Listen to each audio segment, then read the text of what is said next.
안녕하세요. 오늘의 헤드라인, 오늘의 화두, 생각을 생각하는 김관상TV의 김관상입니다. 오늘은 2024년 5월 18일 토요일입니다. 헤드라인 뉴스 정리해 드립니다. 모처럼 오늘과 내일 화창한 주말 날씨 예상됩니다. 5.18 민주화운동 44주년을 맞아서 어젯밤 전야제 열렸고 세월호 이태원 참사 유족들도 참석했습니다. 오늘 기념행사 여야 지도부가 많이 참석할 예정입니다.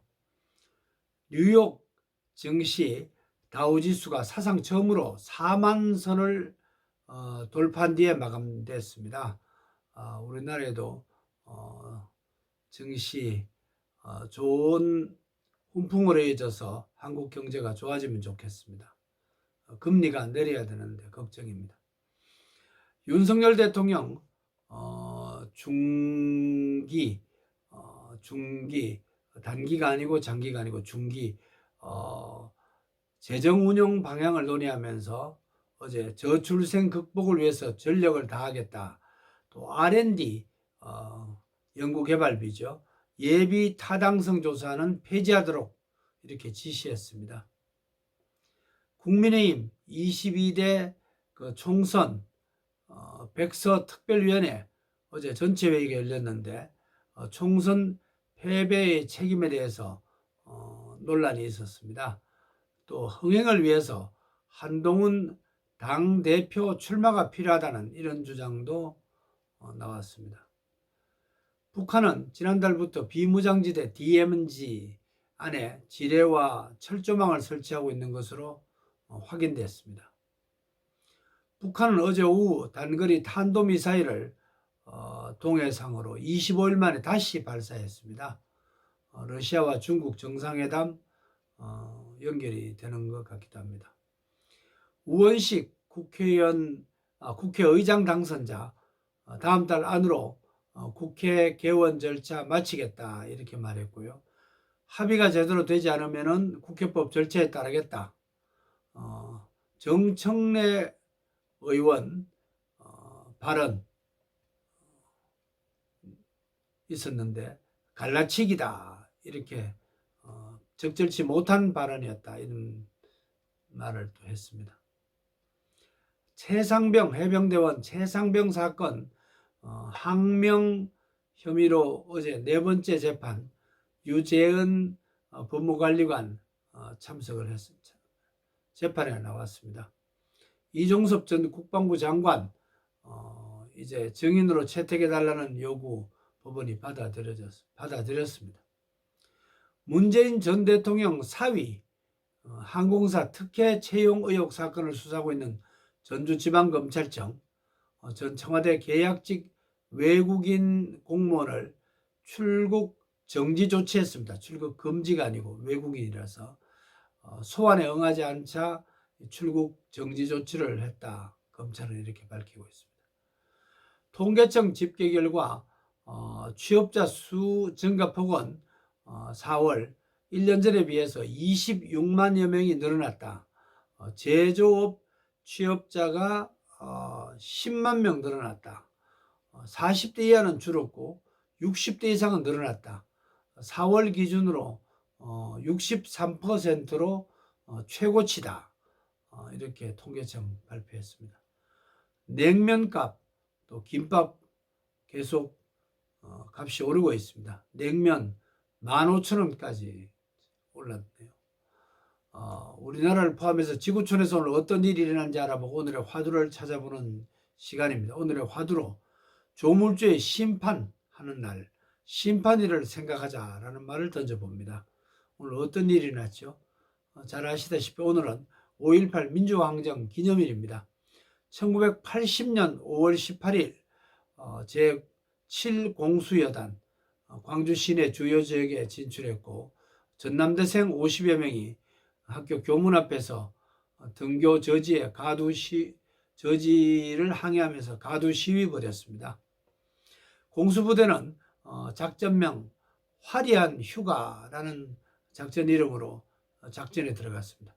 5월 19일에는 11여단 광주역에 도착해서 시민들과 투석전 벌였고, 계엄군 장갑차가 시민에 포위되자 발포했습니다.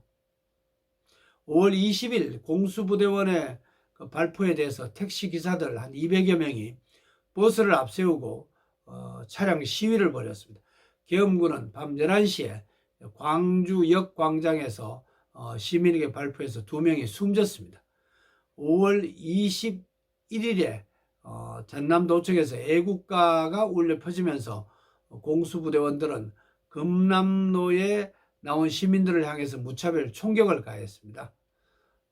시민들은 이제 무장하기 시작했고, 공수부대는 조선대학교를 철수했습니다.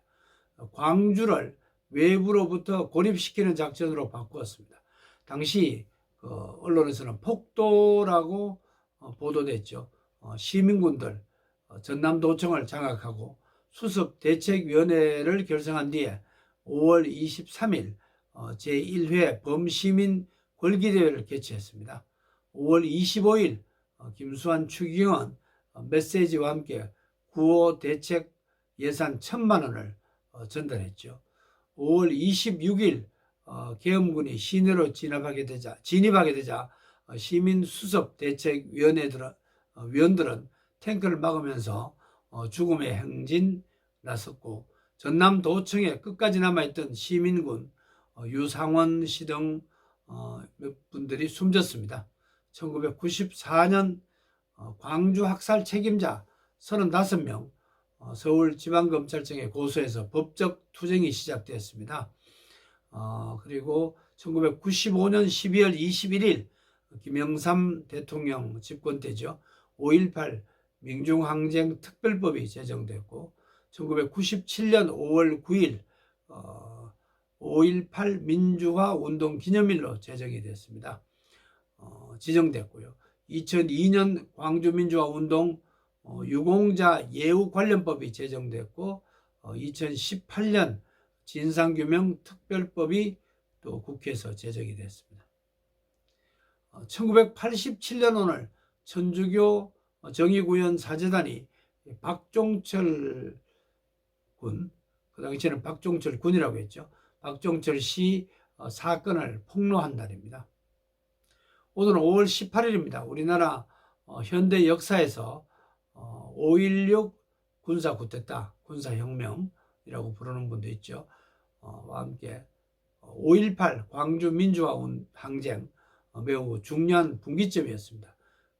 그 당시에는 광주 사태라고 불렀는데 지금은 민주화 항쟁이라고 이름이 바뀌었습니다. 민주주의에 큰 도움이 됐다는 분석도 꽤 많습니다. 전두환 전 대통령은 광주 항쟁 책임자로 아직 유해 시신 땅속에 묻히지 못하고 있습니다. 부인 이순자 여사는 남편이 대통령이었기 때문에 감당해야 할 업보였다, 이렇게 한 유튜브에서 인터뷰하게 됐습니다. 성경 5장 18절 한 군데를 찾아봤습니다. 구약 아모스 5장 18절입니다. 화 있을진저 여호와의 날을 사모하는 자여, 너희가 어찌하여 여호와의 날을 사모하느냐, 그날은 어둠이요 빛이 아니니라, 이런 말씀입니다. 조물주 심판한다는 내용입니다. 언젠가 지구촌이 심판을 받을 때는 어둠이 가득 찰 것이라고 예고하고 있습니다. 성경에도 그렇게 나와 있습니다. 축복, 행복, 대부분의 교회가 목회자들이 많이 강조하는 그 핵심 키워드지만은 죄인들이 엄중한 심판을 받게 되는 조물주 앞에서의 심판 그날, 이런 부분에 대해서는 목회자들이 설교하는 내용 거의 들어보기 어려운 시절입니다. 참된 지혜가 뭘까요? 오늘의 화두로 참된 지혜는 행복과 심판을 함께 생각하면서도 조물주와 동행해야 된다, 이런 말로 오늘의 화두를 정리합니다. 행복과 심판을 함께 생각하자. 오늘도 새로운 하루 시작되었습니다. 소중한 일상생활을 통해서 가장 자기다운 또 다른 하루를 보내기를 기도합니다. 고맙습니다. 건강하세요.